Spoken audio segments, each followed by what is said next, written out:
بل یہاں پر میں 3 وظیفے ایسے بتاؤں گا انشاءاللہ جو ٹاپ آف دا لسٹ 3 وظائف ہیں مصیبت اور پریشانی میں تکلیف دور کرنے کے لیے، سنت وظائف آپ صلی اللہ علیہ وسلم کی طرف سے تعلیم فرمائے ہوئے۔ ان میں سے پہلا وظیفہ یہی جس کا قرآن میں بھی ذکر آ گیا کہ جو ان الفاظ کے ساتھ ہمیں پکارے گا، اللہ تعالیٰ فرماتا ہے کذالک ننجی المؤمنین، ہم اہل ایمان کو بھی نجات دیں گے اس طریقے سے، صرف یونس کو نہیں، اہل ایمان کو بھی۔ چنانچہ اسی کانٹیکسٹ میں پہلا وظیفہ ہے یہ لا الہ الا انت سبحانک انی کنت من الظالمین کا۔ لیکن اس سے پہلے میں ایک امپورٹنٹ بات کروں دعا کے حوالے سے کہ دعا کی قبولیت کا ایک پروٹوکول بھی ہے۔ ویسے تو آپ مسئلہ 82 دیکھیں گے، اس میں نے اور باتیں بھی کی ہیں، ٹاپک دوسری طرف چلا جائے گا، لیکن انصاف ہے کہ میں اس چیز کو بھی ایڈریس کروں۔ جامعہ ترمذی میں صحیح سند کے ساتھ یہ حدیث موجود ہے، انٹرنیشنل نمبر کے مطابق 593 نمبر حدیث ہے،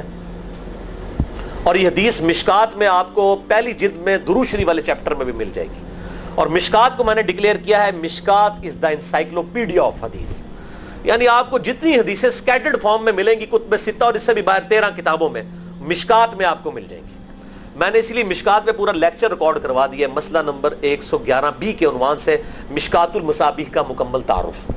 وہ ضرور دیکھیں، یعنی مشکات 3 جلدوں میں آپ لے لیں تو انسائکلوپیڈیا آف حدیث آپ کے پاس آ گیا۔ 6294 احادیث ہیں، اور اس میں چونکہ احادیث کی تکرار نہیں ہے تو کتب ستہ اس کے علاوہ بھی 12-13 کتابیں جو ہیں اس میں کور ہیں، اس میں بھی یہ حدیث موجود ہے۔ جامعہ ترمذی میں انٹرنیشنل نمبر کے مطابق 593 نمبر، سیدنا عبداللہ ابن مسعود رضی اللہ تعالیٰ عنہ کہتے ہیں کہ ایک دفعہ میں آپ صلی اللہ علیہ وسلم کی موجودگی میں نماز پڑھ رہا تھا، اور سیدنا ابو بکر اور عمر رضی اللہ تعالیٰ عنہما وعلیہم السلام وہ بھی وہاں پہ موجود تھے۔ میں نماز کے جب یعنی کہ تشہد میں بیٹھا، میں نے اللہ کی حمد کی، التحیات للہ والصلوات والطیبات، اس کے بعد درود پڑھا،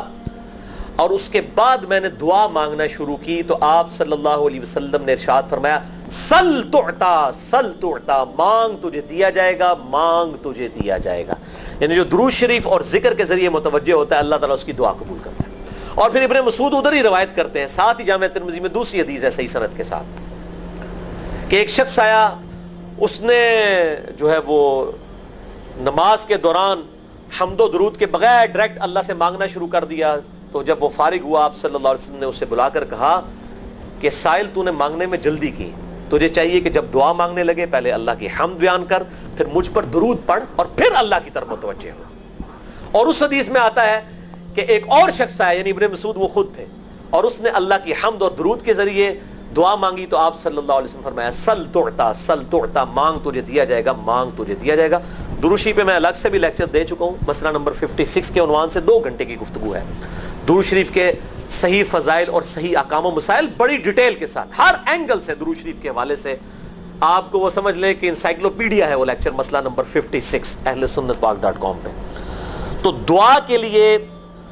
حمد اور درود شریف ضروری، اس لیے دیکھیں نماز کی انٹلیکچوئل ترتیب ہے، آپ پہلے دعا کرتے ہیں التحیات للہ والصلوات والطیبات، اللہ کی حمد کرتے ہیں،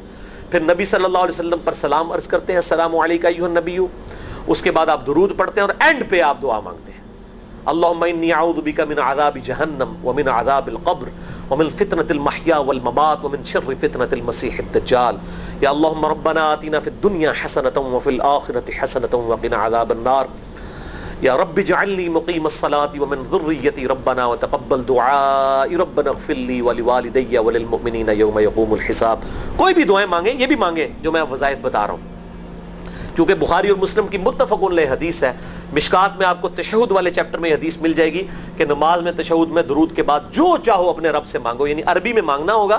دعائیں مانگے، دعائیں معصورہ کتاب السنت میں جتنی ہیں وہ مانگے، اس کے علاوہ بھی مانگ سکتے ہیں اگر الفاظ درست ہوں لیکن عربی زبان میں۔ تو یہ پہلا وظیفہ جامعہ ترمذی میں انٹرنیشنل نمبر کے مطابق 3505، مشکات میں 2292 نمبر یہ حدیث ہے، اور قرآن حکیم میں تو ہم پڑھ چکے ہیں سورۃ الانبیاء آیت نمبر 87 اور 88 میں آپ صلی اللہ علیہ وسلم نے ارشاد فرمایا کہ یونس علیہ السلام نے مچھلی کے پیٹ میں اپنے رب کو ان الفاظ کے ساتھ پکارا تھا لا الہ الا انت سبحانک انی کنت من الظالمین، اور پھر آپ صلی اللہ علیہ وسلم نے فرمایا کہ جو کوئی شخص اپنے کسی بھی معاملے میں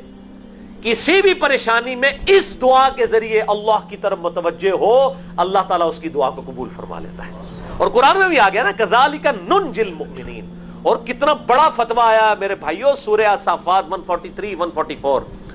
فلولا انہ کان من المسبحین, اگر یونس ہمیں ان الفاظ میں ہماری تسبیح نہ کرتا, للبث فی بطنہ الی یوم یبعثون, تو مچھلی کے پیٹ میں قیامت تک مچھلی کے پیٹ میں رہتا اگر اس طرح نہ ہمیں پکارتا, اس کی قبر مچھلی کا پیٹ بن جاتی. یعنی یہ اتنا عطاب, اور وہ دور ہو گیا اس دعا سے, بہت بڑے اسماء اعظم میں سے ہے. تو یہ بہترین دعا, بہترین وظیفہ, اسماء اعظم میں سے بہترین چیز, اور سب سے بڑھ کر جو میں نے بات کی کہ بہترین استغفار, اللہ سے توبہ مانگنے کا بہترین ذریعہ. اور کس طریقے سے, اے اللہ تو پاک ہے نا, تجھ سے تو غلطی نہیں ہوگی, میں بندہ ہوں غلطی کروں گا, تو اللہ نے تو معاف کرنا ہے نا, کیونکہ جب بندے نے اپنی عاجزی کا اظہار کر لیا ہے اور اللہ تعالیٰ کو بتایا اللہ یہ تیری کوالٹی ہے, تو غلطی نہیں کرتا, تو میں تو انسان ہوں غلطی کروں گا. تو یہ ہے پہلا وظیفہ. دوسرا وظیفہ وہ بھی جامعہ ترمذی میں انٹرنیشنل نمبر کے مطابق 3524 نمبر حدیث ہے, لیکن ترمذی کا طریق جو ہے وہ ضعیف ہے. یہ میں پہلے بتا دوں, امام ترمذی نے ساتھ لکھا ہے یہ روایت کمزور ہے, لیکن ضروری نہیں ہوتی کہ روایت اگر ترمذی میں کمزور ہے تو کہیں اور وہ روایت صحیح نہیں موجود ہے. اس کی صحیح سند المستدرک للحاکم میں انٹرنیشنل نمبر کے مطابق 1862 نمبر موجود ہے, اور سنن نسائی الکبریٰ میں 10492 نمبر ہے, اور مشکات میں بھی 2454 نمبر حدیث ہے انٹرنیشنل نمبر کے مطابق. تو صحیح سند المستدرک للحاکم اور سنن نسائی الکبریٰ کے اندر موجود ہے. اور وہ وظیفہ ہے انس ابن مالک کہتے ہیں اور سعد ابن ابی وقاص کہتے ہیں رضی اللہ تعالی عنہما وعلیہم السلام, کہ آپ صلی اللہ علیہ وسلم کو جب کبھی کوئی تکلیف یا پریشانی پہنچتی تو آپ صلی اللہ علیہ وآلہ وسلم ہمیشہ ان الفاظ میں اپنے رب کو پکارا کرتے, یا حی یا قیوم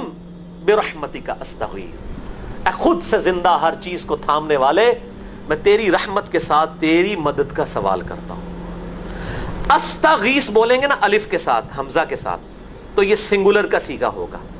اور اگر ہم بولیں گے نستغیث نون کے ساتھ تو یہ جمع کا صیغہ بن جائے گا. یہ میں اس لیے بتا رہا ہوں, لوگ پوچھ رہے ہوتے ہیں جی بعض جگہ لکھا ہوتا ہے جناب نستغیث, بعض جگہ لکھا ہوتا ہے استغیث, کیا کریے وہ نستغیث جمع کا صیغہ بنا لیا جاتا ہے. جیسے دعا ہے سنن ابی داؤد میں اللہم اجرنی من النار, لیکن اگر جمع کا صیغہ بنائیں گے تو اللہم اجرنا من النار ہو جائے گا. اس طریقے سے دعائے قنوت کے الفاظ ہیں اللہم اہدنی فی من ہدیت, تو جمع کا صیغہ ہوگا اللہم اہدنا فی من ہدیت. یہاں پر بھی ہے یا حی یا قیوم برحمتک استغیث سنگولر کا صیغہ, اور نستغیث پلورل کا صیغہ جمع کا صیغہ. کتنی بہترین دعا ہے, اے خود سے زندہ ہر چیز کو تھامنے والے, میں تیری رحمت کے ساتھ تیری مدد کا سوال کرتا ہوں. تو یہ بھی اسماء اعظم میں سے ہے. سنن نسائی الکبریٰ کے اندر صحیح سند کے ساتھ 10492 اور المستدرک للحاکم میں 1862 نمبر. بہرحال یہ دوسرا وظیفہ ہو گیا. اب تیسرا وظیفہ جو ہے کمال وظیفہ, صحیح بخاری میں موجود ہے انٹرنیشنل نمبر کے مطابق 4563 نمبر. ابن عباس رضی اللہ تعالی عنہما کہتے ہیں وعلیہم السلام, وہ کہتے ہیں کہ سیدنا ابراہیم علیہ السلام کو جب آگ میں پھینک رہے تھے نا, تو ابراہیم علیہ السلام نے اس وقت کہا تھا حسبنا اللہ ونعم الوکیل, ہم نے اللہ ہی پر بھروسہ کیا اور وہی بہتر کارساز ہے. اور تمہارے نبی صلی اللہ علیہ وسلم کو بھی جب مصیبت اور پریشانی آتی تھی وہ بھی پڑھا کرتے تھے حسبنا اللہ ونعم الوکیل, ہم نے اللہ ہی پر بھروسہ کیا اور وہی بہتر کارساز ہے. اس کے اندر وہ شعر جو بنا دیا نا نعم المولا و نعم النصیر, ویسے الگ سے آیت ہے, الگ سے آیت ہے, لیکن یہ شعر نہیں بنانا, بس اتنا ہی وظیفہ ہے حسبنا اللہ و نعم الوکیل. اور یہ جو انہوں نے کہا کہ نبی صلی اللہ علیہ وسلم بھی یہ کہتے تھے, اس کا ذکر الحمدللہ قرآن میں بھی موجود ہے, اس سے بھی بڑھ کر سورہ آل عمران کی 173 نمبر آیت میں ہے کہ جب نبی صلی اللہ علیہ وسلم اور اہل ایمان کو یہ خبر پہنچی کہ کافر ان کے خلاف سازشیں کر رہے ہیں, تو نبی اور اہل ایمان نے پکارا حسبنا اللہ و نعم الوکیل. تو حسبنا اللہ و نعم الوکیل قرآن کی آیت بھی ہے, اور یہ ہے وہ آیت, وظیفہ قرآن میں آیا ہوا ہے. یہ آل عمران 173 اور صحیح بخاری 4563. اور مجھے بڑا وجد آیا کہ ابراہیم علیہ السلام کو جب آگ میں پھینکنے لگے تھے, انہوں نے اس وقت اللہ کو ان الفاظ کے ساتھ پکارا, حسبنا اللہ و نعم الوکیل. اچھا, یہ جتنے بھی وظیفے ہیں نا میرے بھائیوں, ان کا فائدہ اسی وقت ہے جب آپ کو ترجمہ بھی ان کا آتا ہوگا, ورنہ آپ روزانہ جتنی مرضی تسبیح کھینچتے رہے کوئی فرق نہیں پڑے گا. اس لیے میرا ایک پرسنل مشورہ ہے کہ جب بھی یہ وظیفے پڑھیں نا آپ, اردو ترجمہ بے شک آتا بھی ہونا, ایک دفعہ اپنی زبان میں اس کو ریپیٹ کریں. یعنی آپ پڑھیں حسبنا اللہ و نعم الوکیل, میں نے اللہ ہی پر بھروسہ کیا اور وہی بہتر کارساز ہے. آپ دیکھیں یہ صوت القرآن چینل میں جب وہ عربی چل رہی ہوتی ہے, جیسے ہی وہ مراج الدین خان کا ترجمہ شروع ہوتا ہے نا, کیسے کب کبھی طاری ہو جاتی ہے, کیونکہ ہماری زبان میں بات ہو رہی ہوتی ہے نا. عربی ایویں تو نہیں قیام اللیل میں رو رہے ہوتے, ان کی زبان میں بات ہو رہی ہوتی ہے, اپنی زبان کا اثر ہوتا ہے. اسی طریقے سے آپ لا الہ الا انت سبحانک انی کنت من الظالمین, یا حسبنا اللہ و نعم الوکیل, یا حی یا قیوم برحمتک استغیث, جو بھی وظیفے پڑھیں نا, ایک دفعہ ان وظیفوں کو جب آپ الگ سے دعا مانگ رہے ہوں, اس وقت اس کو آپ اپنی زبان میں بھی دہرائیں. اور اس کے لیے کوئی تسبیح نہیں کھینچنے کی ضرورت کہ آپ نے اتنے 100 دفعہ پڑھنا ہے. تسبیح تو ویسے ٹھیک ہے, وہ آپ استعمال کر سکتے ہیں, لیکن آپ چلتے پھرتے اٹھتے بیٹھتے ہر وقت جس حالت میں بھی, اور صحیح مسلم میں حدیث ہے کہ یہ جو وظائف ہیں ان کے لیے تو کوئی وضو بھی کیا, غسل بھی پروٹوکول نہیں ہے. اب عائشہ کہتی ہیں نبی صلی اللہ علیہ وسلم حالت جنابت میں بھی اللہ کو یاد کر لیا کرتے تھے. صحیح مسلم میں حدیث موجود ہے, جنابت والے چیپٹر میں, ہر حال میں اللہ کو یاد کرتے تھے. اور جو قرآن میں بھی دعائیں یا اذکار آئی ہیں نا, جب آپ حالت جنابت میں بھی اس کو کریں گے نا, تو اس پہ قرآن کا حکم نہیں لگے گا. تو جامعہ ترمذی اور ابو داؤد میں جو حدیث ہے کہ حضرت علی کہتے ہیں نبی صلی اللہ علیہ وسلم کو حالت جنابت کے علاوہ کوئی اور حالت قرآن پڑھنے سے مانے نہیں ہوتی تھی, تو اس سے مراد قرآن کی تلاوت ہے. اگر قرآن کی دعائیں جیسے ہیں بسم اللہ الرحمن الرحیم, یہ بھی تو قرآن ہے, سبحان اللہ بھی تو قرآن ہے, الحمدللہ بھی تو, یہ اذکار جو ہے نا, جب آپ اذکار کی نیت سے پڑھ رہے ہوں گے پھر یہ قرآن نہیں شمار ہوں گے, ذکر شمار ہوں گے. اور اس کے لیے نہ وضو پروٹوکول ہے اور نہ غسل کا ہونا ضروری ہے, ہر حال میں اللہ کو یاد کریں. یونس علیہ السلام نے کتنے یاد کیتا ہے, پھر ظلمات, مچھلی کے پیٹ میں, جہاں نہ کوئی اگربتی تھی اور تعفن پھیلا ہوا تھا اور اندھیرا ہی اندھیرا تھا, یہاں پہ وہ جناب کس طرح وہ روشن کرتے ہیں, پھر 1.25 دفعہ پڑھواتے ہیں. ان میں بتا رہا ہوں آدھا سچ بڑا خطرناک ہوتا ہے. یعنی آیت کریمہ کی اصلیت تو موجود ہے کتاب و سنت میں, لیکن آدھا جو سچ جھوٹ ساتھ ملا لیا نا, اس کی وجہ سے سارا بیڑا غرق کر دیا ہوا. اور بجائے یہ کہ لوگوں کو یہ وظیفہ بتایا جائے کہ اٹھتے بیٹھتے چلتے پھرتے اللہ کو ان الفاظ میں یاد کریں, اس کو انہوں نے کوئی اور ہی رنگ دے دیا ہوا ہے, اور اس کو 1.25 دفعہ ختم اور پتہ نہیں کیا کچھ بنا دیا ہوا ہے. تو یہ 3 وظائف تھے